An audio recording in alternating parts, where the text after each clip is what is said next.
Bismillahirrahmanirrahim. Assalamualaikum warahmatullahi wabarakatuh. Perkenalkan, nama saya Indah Rofiah dari kelompok 1. Di sini saya beserta rekan saya yaitu Alfat Ansori, Erlinda Amalia, Kanisa Nurul Fitriani, dan Nevi Damayanti akan menjelaskan tentang metode ekstraksi, reflux, dan Sohlet. Next, untuk table of contentnya, yang pertama yaitu mekanisme ekstraksi, yang kedua kriteria sampel untuk ekstraksi, yang ketiga senyawa hasil ekstraksi, dan yang keempat analisis jurnal yang relevan, yang terakhir yaitu pertimbangan pemilihan metode ekstraksi. Yang selanjutnya yaitu mekanisme ekstraksi reflux. Nah, yang pertama di sini ada prinsip. Nah, prinsip dari ekstraksi reflux ini melibatkan pemanasan reaksi kimia untuk waktu tertentu sambil terus mendinginkan uap yang dihasilkan kembali ke bentuk cair menggunakan kondensor. Uap yang dihasilkan dari atas reaksi terus mengalami kondensasi, kembali ke labu sebagai kondensat. Nah, yang selanjutnya yaitu tujuan ekstraksi reflux. Tujuan utamanya yaitu untuk memanaskan larutan secara terkendali pada suhu konstan. Misalnya, bayangkan saja untuk memanaskan larutan pada suhu konstan yaitu 60 derajat. Yang selanjutnya yaitu kelebihan ekstraksi reflux. Nah, alat reflux yang memungkinkan pemanasan dengan mudah.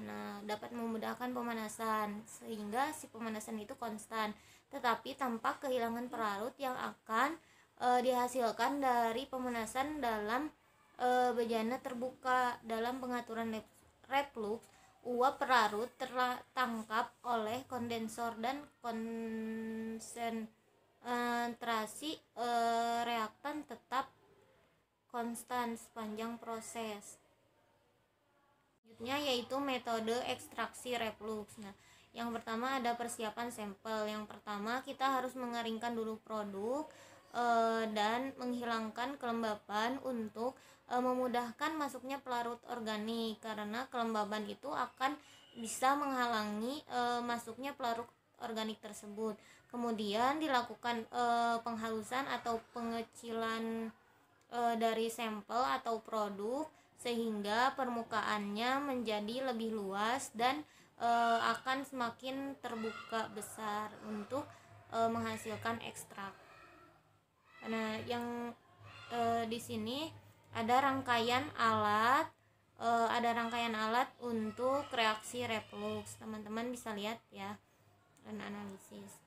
Selanjutnya yaitu metode ekstraksi. Yang selanjutnya adalah prosedur. Nah, prosedur dari ekstraksi reflux yang pertama yaitu tuangkan cairan ke dalam labu bersama dengan batang pengaduk atau batu didih. Yang selanjutnya gunakan penjepit ekstraksi pada labu atas bulat untuk menghubungkan kedudukan cincin atau kisi.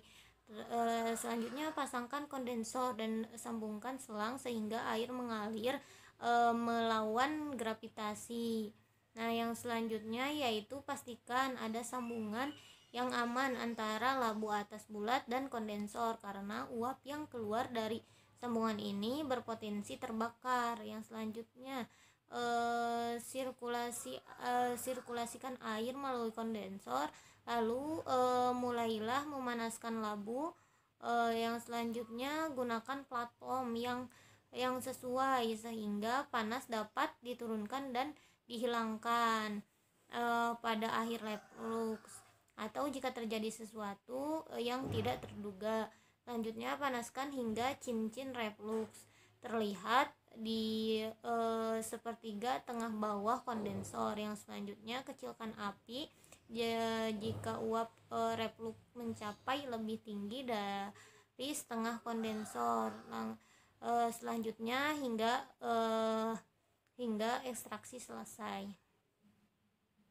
Baik, yang selanjutnya yaitu mekanisme ekstraksi Sohlet.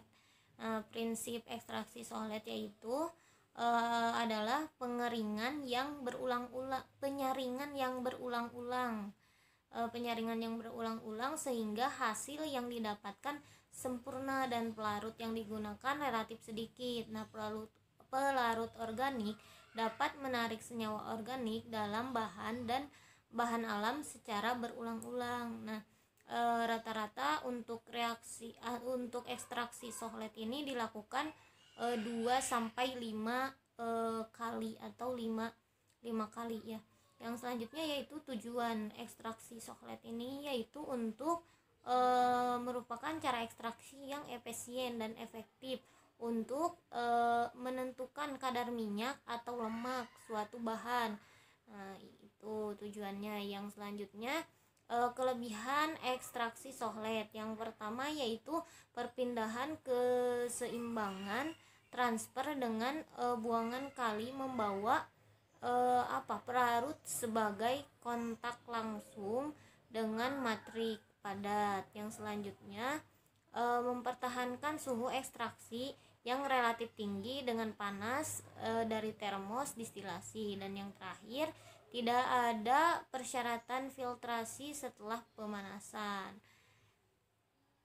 Dan yang selanjutnya metode ekstraksi sohlet. Nah, untuk yang pertama yaitu persiapan sampel. Nah, pertama-tama kita harus mengeringkan dahulu produk atau sampel, terus menghilangkan kelembabannya untuk memudahkan masuknya pelarut organik. Ya, yang selanjutnya kemudian dihaluskan supaya memperluas permukaan dari produk atau dari si bahan. Setelah itu kita hidrolisis asam yang membantu dan memecahkan emulsi lemak protein dan meningkatkan ketersediaan lemak untuk pelarut. Nah, yang selanjutnya yaitu alat bahan. Yang pertama pengaduk, sumbat kapas, terus bidal, disikator gel, terus ini bahannya petroleum ether yang digunakan pelarutnya. Yang selanjutnya oven dan seperangkat alat ekstraksi sohlet.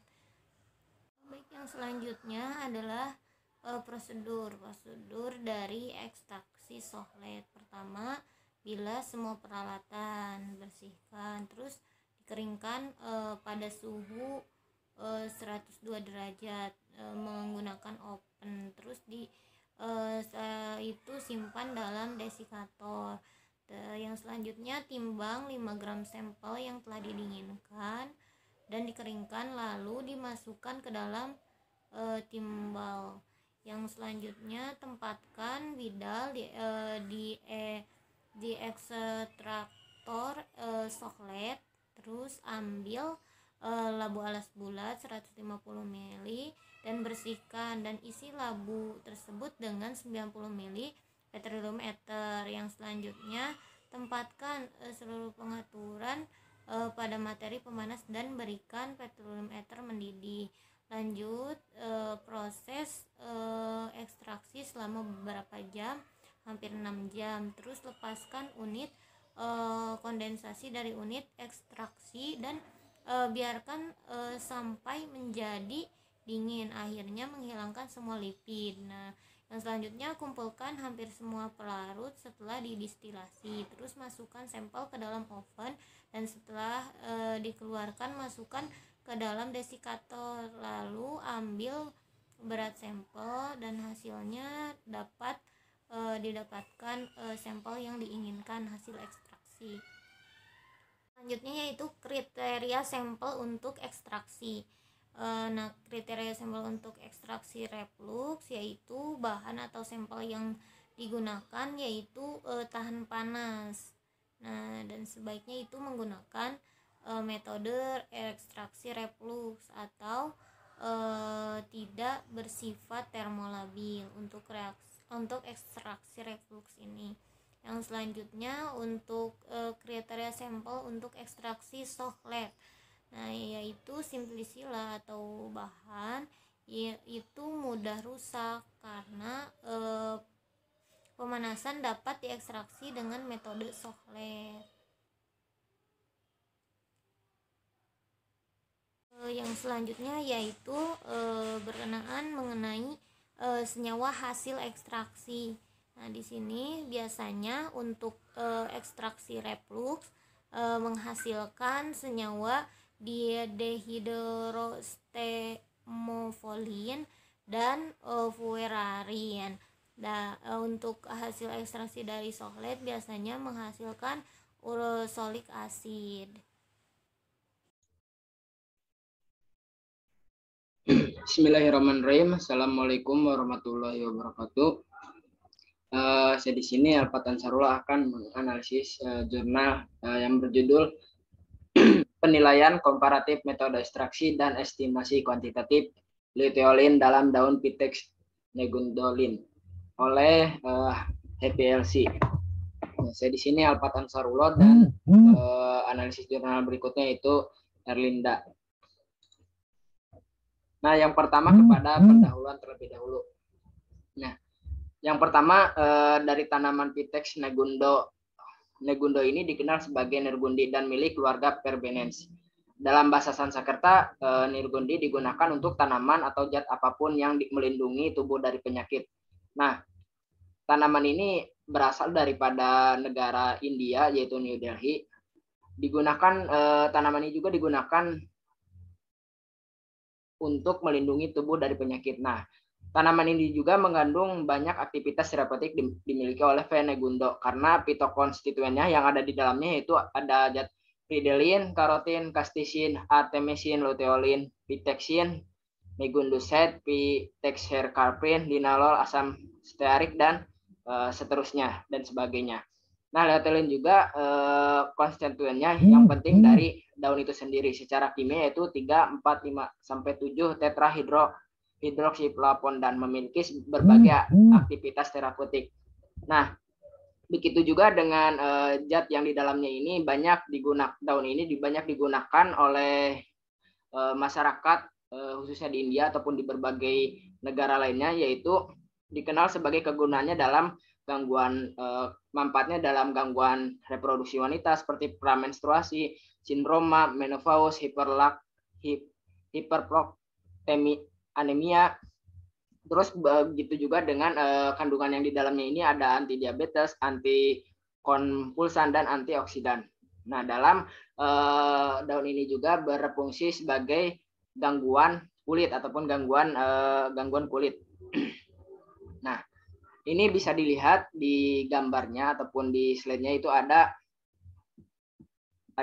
struktur kimia dari luteolin itu sendiri. Nah, begitu juga dengan contoh daunnya yaitu tanaman Pitex negundo L. Nah, ini adalah daun tanaman Pitex.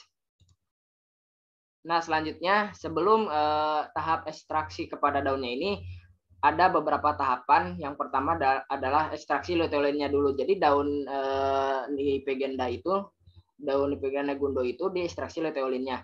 Nah, dari V. negundo ini dibersihkan dengan benar untuk menghilangkan benda asing yang menempel dan kemudian dicuci dengan air. Nah, pertama daun itu dibersihkan sehingga tidak ada menempel zat-zat yang lain yang ikut di dalamnya sebelum diekstraksi, sehingga zat yang akan diekstraksi itu akan bernilai murni atau bersih.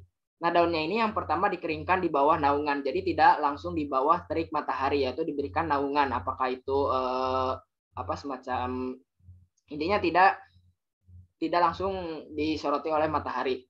Nah, setelah itu dibubuk dengan batuan penggiling domestik. Nah, daun yang digiling kemudian digunakan. Nah, setelah penggilingan itu setelah dibersihkan lalu terdapat gilingannya dan hasilnya. Nah, itulah yang digunakan untuk ekstraksi luteolinnya.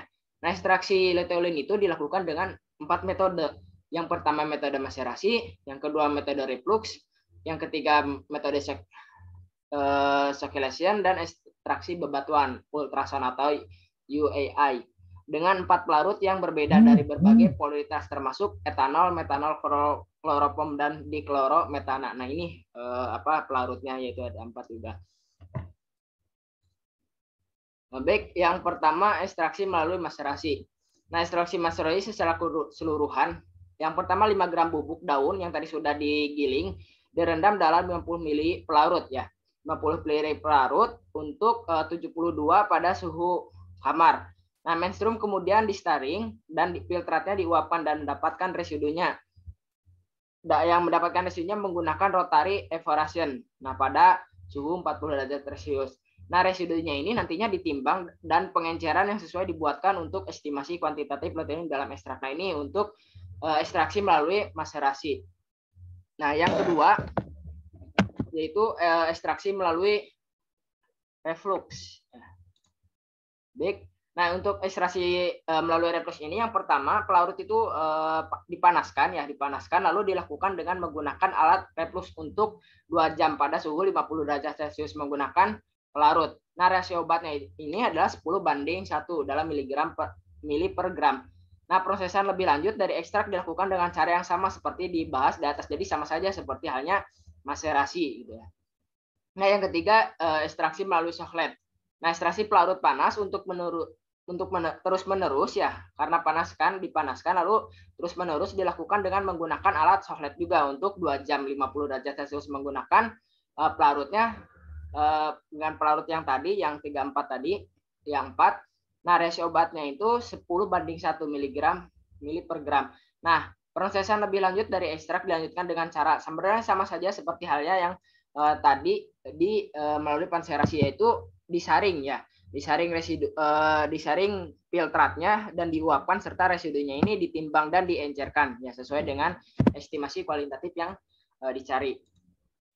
Nah, lalu yang ketiga ya, yang keempat mohon maaf, ekstraksi melalui UAI ataupun ekstraksi dengan bantuan ultrason. Nah, dilakukan untuk 20 menit dengan pelarut rasio obat 10:1 mg pada 50 derajat dalam sonikator ya. Prosesan ini sama saja seperti halnya yang di atas. Nah, selanjutnya itu adalah prosedur percobaan daripada untuk ekstraksi luteolin. Nah, yang pertama ada persiapan larutan standar luteolin. Nah, larutan stok luteolin disiapkan dalam HPLC kadar metanol pada konsentrasi larutnya etanol itu pada konsentrasi 1 mg per mili.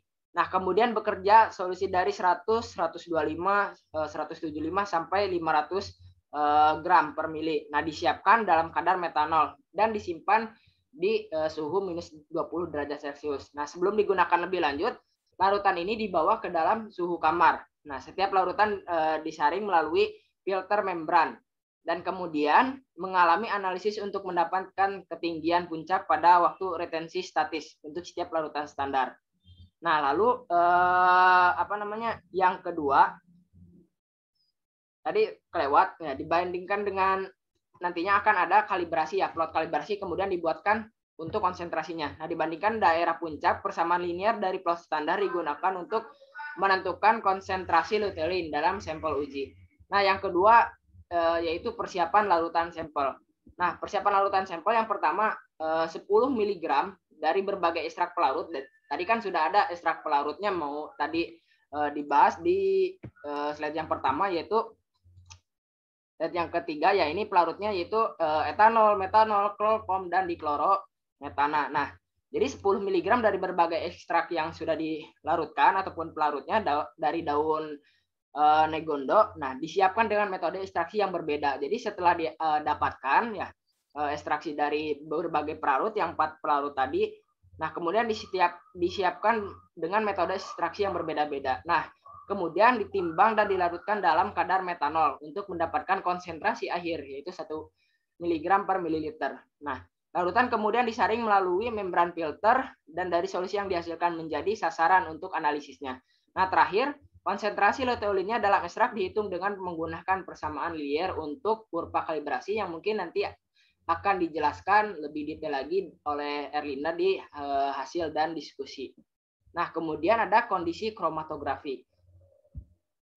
HPLC analisis ekstrak dilakukan pada HPLC sistem quarter gitu ya, yang terdiri dari pompa gitu ya, ataupun detektor UV terlihat dengan panjang gelombang tunggal yang dapat diprogram, dan pengontrol sistem sampel disuntik dengan menggunakan injektor riodrin yang dilengkapi dengan lingkaran tetap. Nah, larutan standar dan sampel disaring melalui jaringan jarum suntik.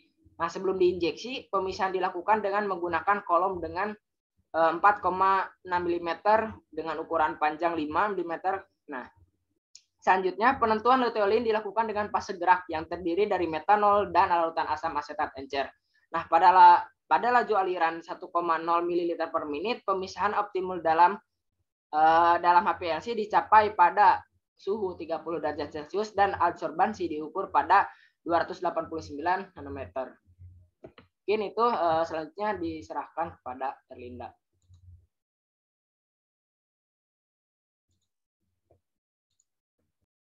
Baik, saya akan melanjutkan mengenai hasil pada analisis jurnal.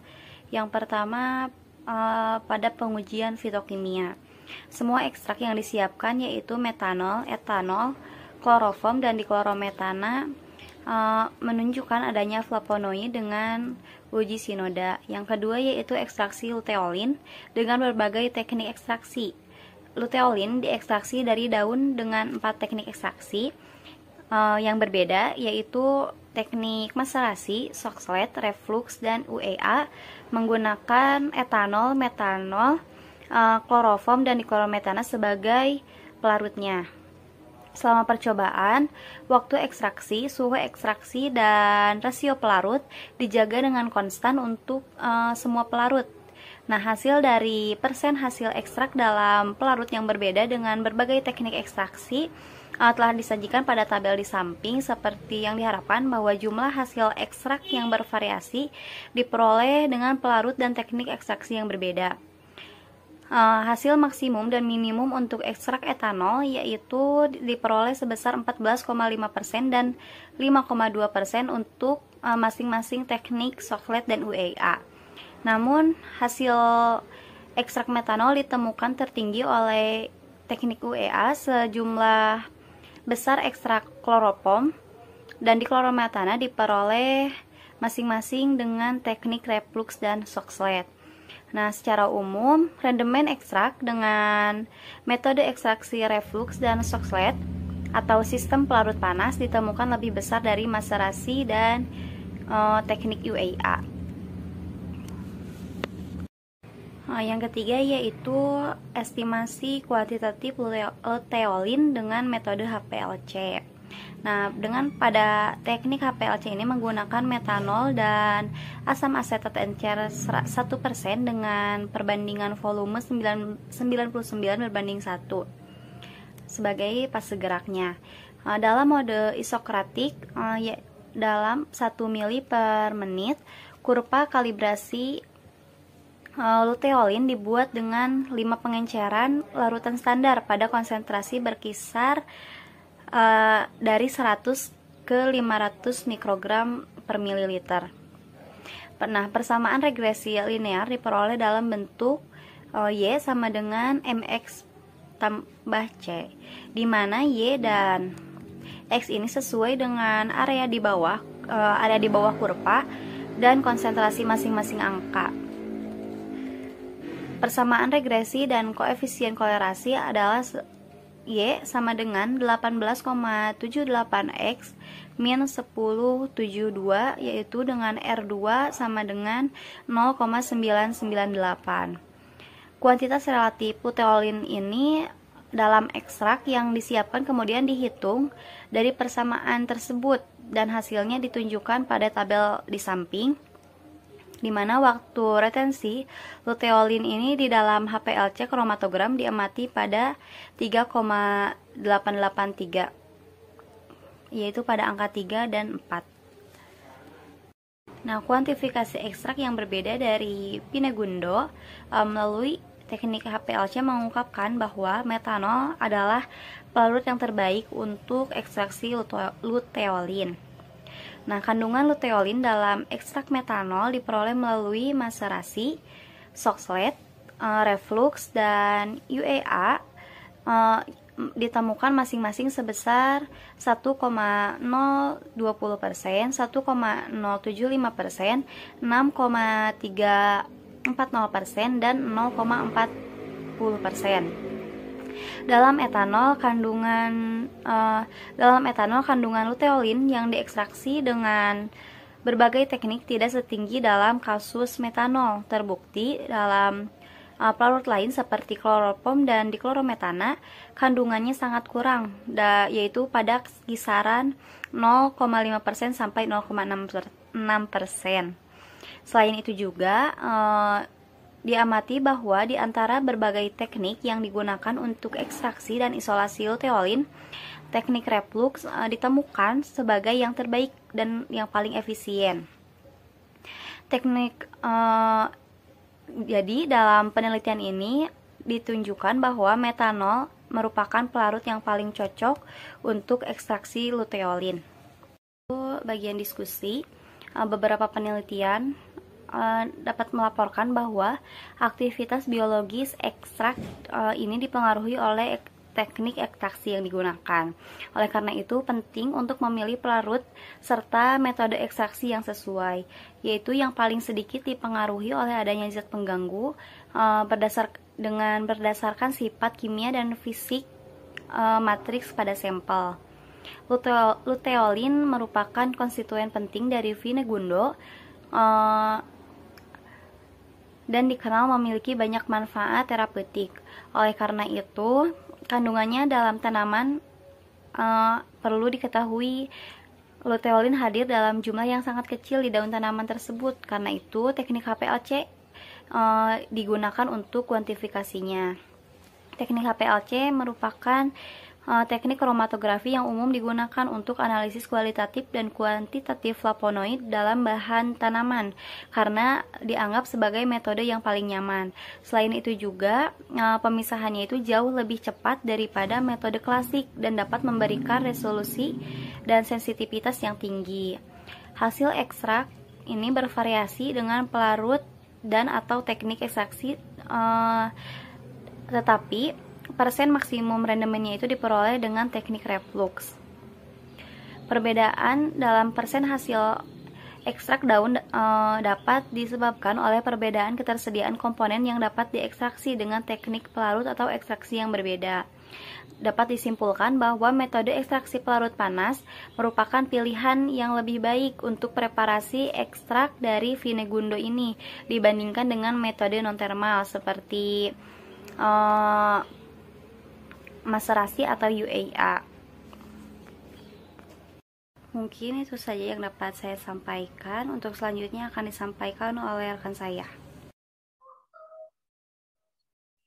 Baik, materi yang selanjutnya masih mengenai analisis jurnal yang relevan yang akan disampaikan oleh saya sendiri, Nevi Damayanti.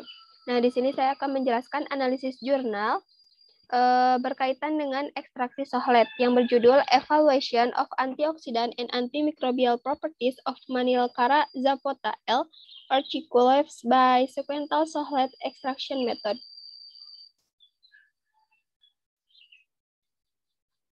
Nah, selanjutnya ada pendahuluan.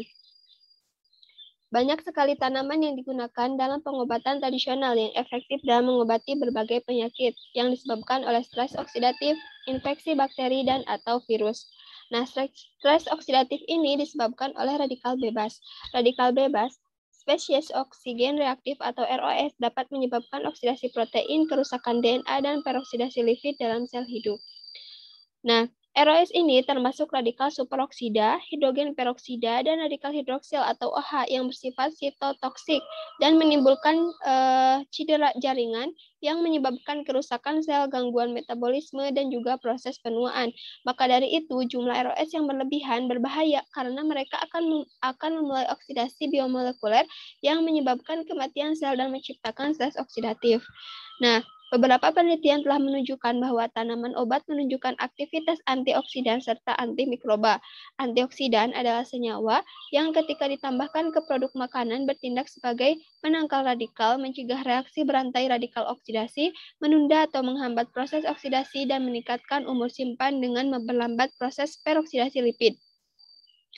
Tujuan dari penelitian ini adalah untuk menyelidiki sifat antioksidan dan antimikroba dari ekstrak pelarut yang berbeda dari daun M. zapota yang diperoleh dengan metode ekstraksi sekuensial dengan peralatan sohlet. Nah, untuk untuk poin kedua yaitu ada bahan dan metode. Bahannya yaitu ada bahan kimia. Di sini terdiri dari 2,2 diphenyl 1 pikrihidrazil atau DPPH. Kemudian ada nitroblu-tetrozolium atau NBT, fenazin metosulfat, kemudian nikotinamid adenin atau NADH, kemudian ada asam galat, asam aksorbat, dan lain sebagainya ya, bisa dilihat dalam slide. Kemudian ada bahan tanaman. Bahan tanamannya tentu saja dari daun segar, dari Manilkara zapota L. Kemudian daun ini dipisahkan. Dicuci bersih dengan air keran, dikeringkan di bawah naungan, kemudian dihomogenkan sampai halus bubuk dan disimpan dalam botol kedap udara. Selanjutnya ada metode ekstraksi. Nah, metode ekstraksinya yaitu serbuk kering daunnya diekstrak berurutan oleh peralatan sohlet menggunakan pelarut yang berbeda tergantung pada polaritasnya seperti petroleum ether, toluena, etil asetat, aseton, dan air. Ekstrak kemudian dipekatkan dan dibebaskan dari pelarut di bawah tekanan berkurang kemudian menggunakan rotary evaporator. Ekstrak pekat, mentah, kering ditimbang untuk menghitung hasil ekstraktif dan disimpan di lemari es dalam botol kedap udara sampai digunakan untuk analisis. Nah, selanjutnya dilakukan analisis fitokimia kuantitatif. Terdiri dari yang pertama penentuan kadar fenol total. Nah, kadar fenol ini dilakukan dengan jumlah kandungan fenol total dalam ekstrak pelarut yang berbeda dari daun ditentukan dengan metode reagen Volin-Chioschalte 0,5 ml ekstrak dan 0,1 ml fraksi Volin-Chioschalte dicampur dan campuran diinkubasi pada suhu kamar selama 15 menit. Kemudian 2,5 ml larutan natrium karbonat jenuh ditambahkan dan selanjutnya diinkubasi selama 30 menit pada suhu kamar dan absorbansi diukur pada 760 nanometer. Asam galat digunakan sebagai kontrol positif. Nilai total fenol dinyatakan dalam persamaan asam galat, yaitu mg per gram senyawa yang diekstraksi. Pengujian dilakukan dalam rangkap 3 dan nilai rata-rata dengan sifat antioksidan dan antimikroba dari ekstrak pelarut yang berbeda dari daun M. zapota diperoleh dengan metode ekstraksi sekuensial dengan peralatan sohlet. Yang kedua, dilakukan penentuan kandungan flavonoid total. Jumlah kandungan flavonoid dalam ekstrak pelarut yang berbeda dari daun ditentukan dengan metode kalorimetri aluminium klorida. Campuran reaksi 3 ml dari 1 ml sampel dan 0,5 ml aluminium klorida dan 0,5 ml kalium asetat diinkubasi pada suhu kamar selama 30 menit. Absorbansi semua sampel diukur pada 415 nanometer. Quercetin digunakan sebagai 2 bahan dan metode 21 bahan kimia 2,2 difenil, 1 pikrihidrazia atau DPPH tetrozolium fenazin metosulfat, nikotinamid adenin dinukleotida berkurang atau NADH, asam galat, asam aksorbat, quercetin, reagen Volin-Chioschalte, aluminium klorida, kalium asetat, 2-deoksiribosa dan sebagai kontrol positif. Nah, kandungan flavonoid dinyatakan dalam persamaan quercetin atau mg per gram senyawa yang diekstraksi. Pengujian ini dilakukan dalam rangkap 3 dan nilai rata-ratanya dengan SM disajikan. Selanjutnya dilakukan 2 uji, yaitu uji antioksidan dan juga uji antimikroba. Nah, di sini dilakukan terlebih dahulu uji antioksidannya dengan cara yang pertama, menguji aktivitas penangkal radikal bebas atau DPPH. Aktivitas penangkapan radikal bebas dari ekstrak pelarut yang berbeda dari daun diukur dengan menggunakan 2,2 difenil 1 aseton, etil asetat metanol, dan lain-lain yang diperoleh dari merek India. Pikrihidrazil atau DPPH dengan metode modifikasi Chun dan Jones. Pengujiannya adalah 2,2 bahan tanaman daun segar dari Manilkara zapota dilakukan dalam rangkap 3 dan nilai rata-rata dengan SM disajikan. Presentasi penghambatan ditentukan dengan membandingkan hasil uji dan kontrol. Selanjutnya dilakukan uji aktivitas penangkapan radikal hidroksil. Aktivitas penangkapan radikal hidroksil dari ekstrak pelarut yang berbeda dari daun diukur dengan mempelajari kompetisi antara deoksiribosa dan senyawa uji untuk radikal hidroksil yang dihasilkan oleh besi. Asam galat digunakan sebagai kontrol positif. Kemudian yang ketiga dilakukan uji aktivitas penangkapan radikal anion superoksida. Aktivitas penangkapan radikal anion superoksida dari strain dengan metode difusi sumur agar Moore-Hinton ekstrak pelarut yang berbeda dari daun diukur. Reaksi pembentukan radikal superoksida dimulai dengan penambahan 0,5 ml larutan fenazin metosulfat ke dalam campuran. Di sini asam galatnya digunakan sebagai kontrol positif. Kemudian yang selanjutnya mengurangi penilaian kapasitas. Penilaian kapasitas reduksi dari pelarut yang berbeda dilakukan 3 kali untuk meminimalkan kesalahan dan rata-rata ekstrak daun ditentukan dengan menggunakan metode pencampuran penyangga fosfat dan potasium yang kemudian diinkubasi. Setelah itu dicampurkan asam tikroloasetat dan disentrifugasi. Kemudian lapisan atasnya ditambah air suling dan vesel. Asam aksorbat di sini digunakan sebagai kontrol positif. Nah, selanjutnya dilakukan uji antimikroba, di mana yang pertama mikroorganisme yang diujinya itu selain bakteri dan jamur yang digunakan untuk menilai sifat antibakteri dari ekstrak pelaut yang berbeda dari Enzapota digunakan yaitu 5 bakteri gram positif dan bakteri gram negatif. Mikroorganisme yang dipelajari secara klinis menyebabkan beberapa infeksi, penyakit bawaan makanan, pembusukan, dan infeksi kulit. Nah, kemudian presentasi penghambatannya dilakukan dengan beberapa agen terapeutik aktif. Kemudian yang kedua, penentuan uji antimikroba. Nah, dilakukan secara in vitro. Aktivitas mikroba dari ekstrak pelarut. Aktivitas penangkapan radikal anion superoksida berbeda dari Enzapota dipelajari terhadap 15 ensline dengan metode difusi. Agar Sabouraud dextrosa digunakan untuk uji kepekaan antibakteri dan anti jamur. Ekstrak kemudian diencerkan dalam dimetil sulfoksida, kemudian dilelehkan dan didinginkan lalu ditambahkan secara aseptik ke dalam agar cair dan dituangkan ke dalam cairan petri steril untuk memberikan pelat padat dan diinkubasi. DMSO digunakan sebagai kontrol negatif dan eksperimen ini dilakukan secara berulang selama 3 kali.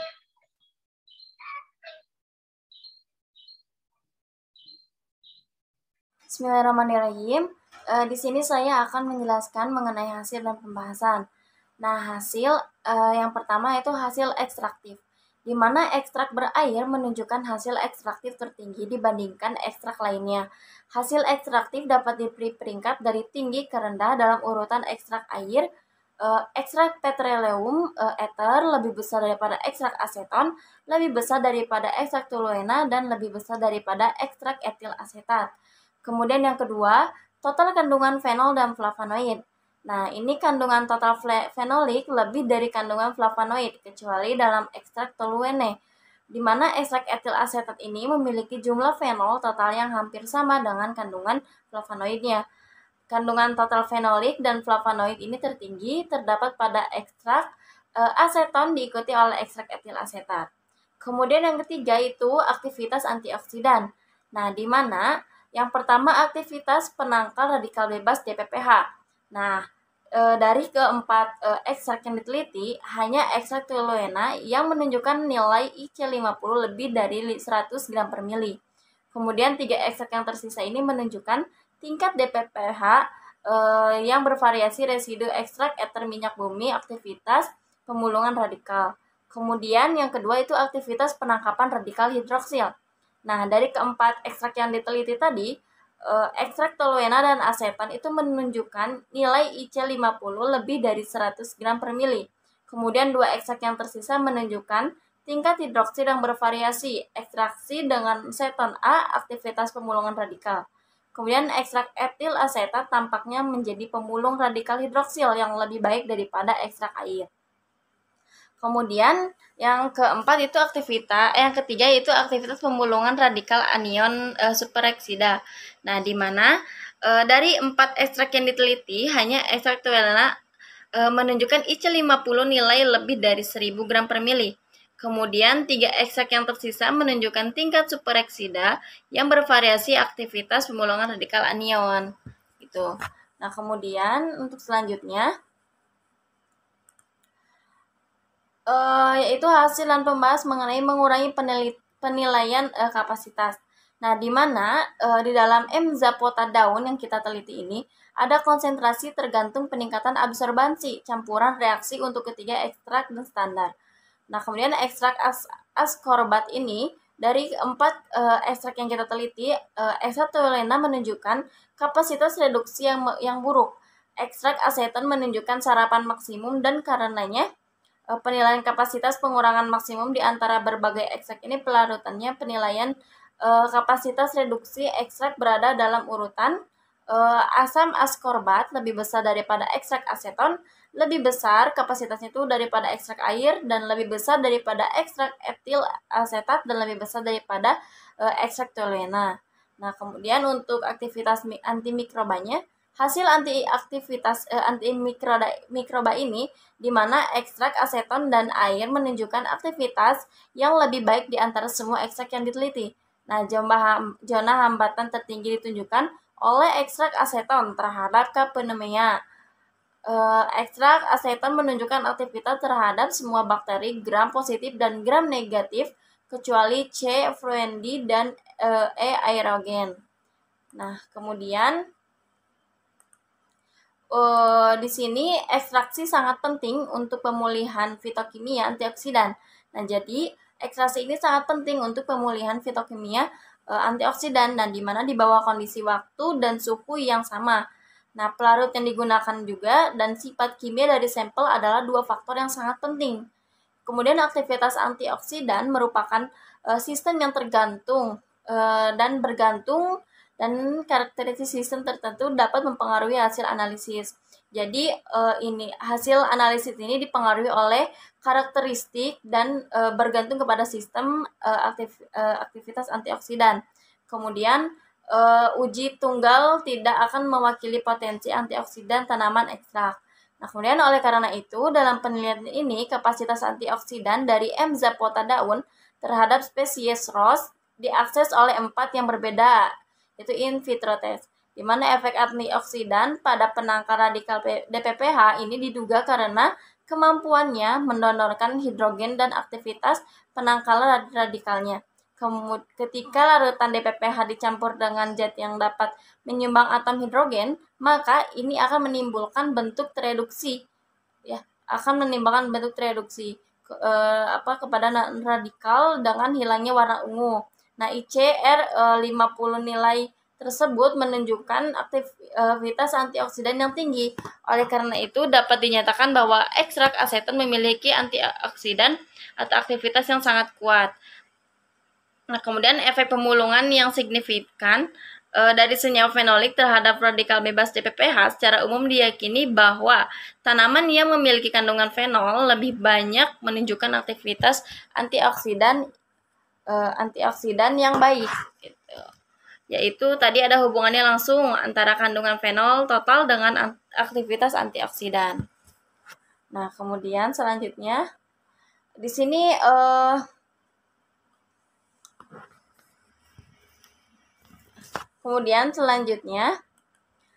nah, senyawa fenolik ini dari ekstrak aseton M. zapota mungkin terlibat dalam aktivitas antiradikal mereka. Nah, ekstrak metanol M. zapota daun yang kaya akan kandungan fenolik menunjukkan aktivitas penangkal radikal bebas DPPH yang baik.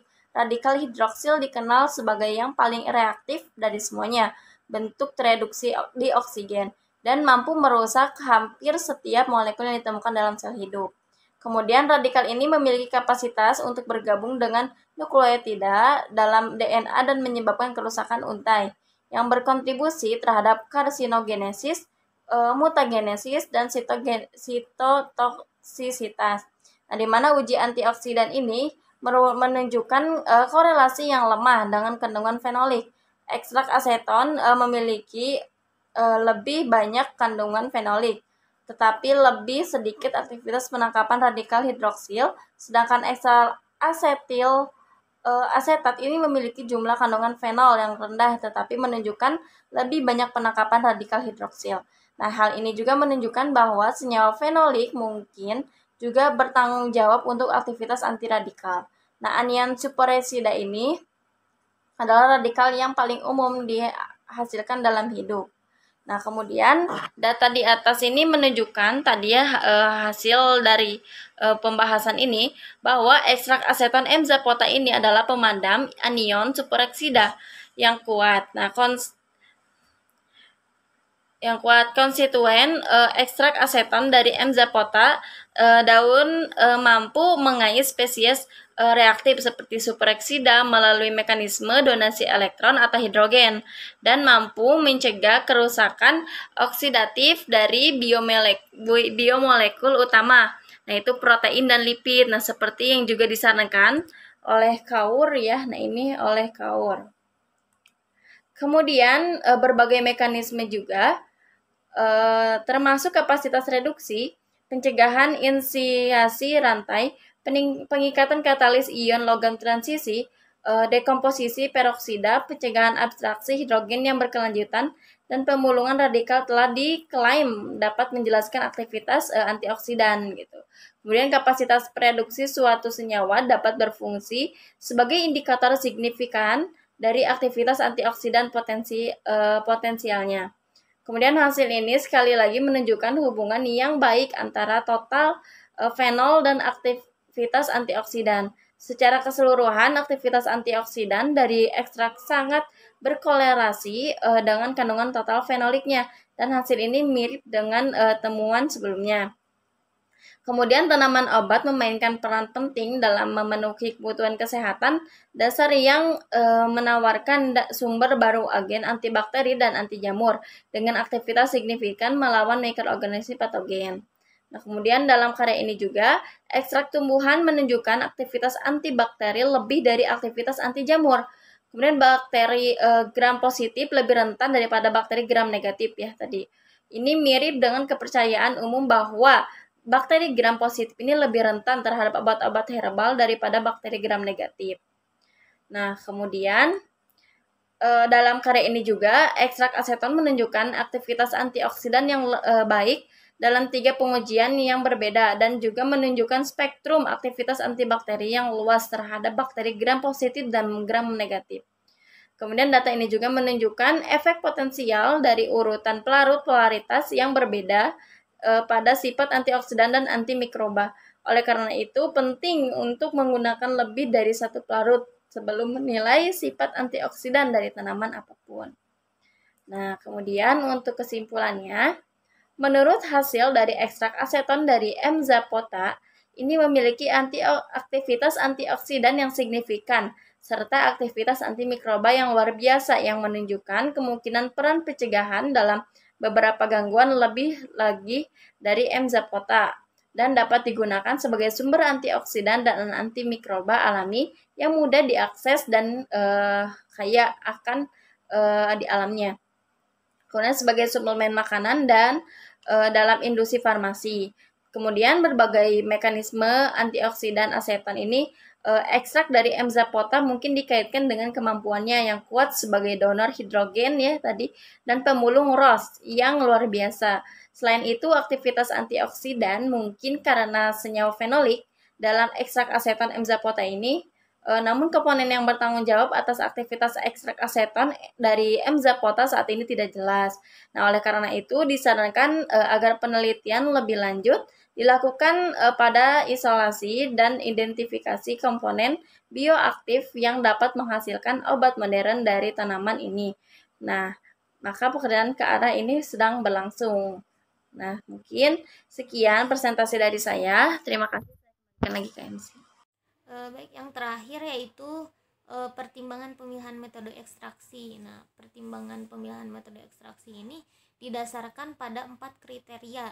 Yang pertama yaitu bentuk atau tekstur bahan yang digunakan. Nah, bentuk dan tekstur yang seperti apa dari bahan supaya dapat digunakan sebagai bahan ekstraksi. Yang selanjutnya yaitu kandungan air dari bahan yang diekstraksi. Nah, harus dihilangkan dulu supaya bahan itu dapat diekstraksi dengan pelarut organik jika menggunakan misalnya ekstraksi sohlet. Yang selanjutnya jenis senyawa yang akan diekstraksi. Jenis senyawa yang akan diekstraksi itu jenis senyawa apa dan metode yang cocok itu apa gitu. Yang selanjutnya sifat senyawa yang akan diekstraksi. Nah, ini juga sama, sifat senyawa yang seperti apa yang cocok dengan metode ekstraksi apa gitu. Mungkin sekian yang dapat kami sampaikan dari kelompok 1. Mohon maaf atas segala kesalahan. Wassalamualaikum warahmatullahi wabarakatuh.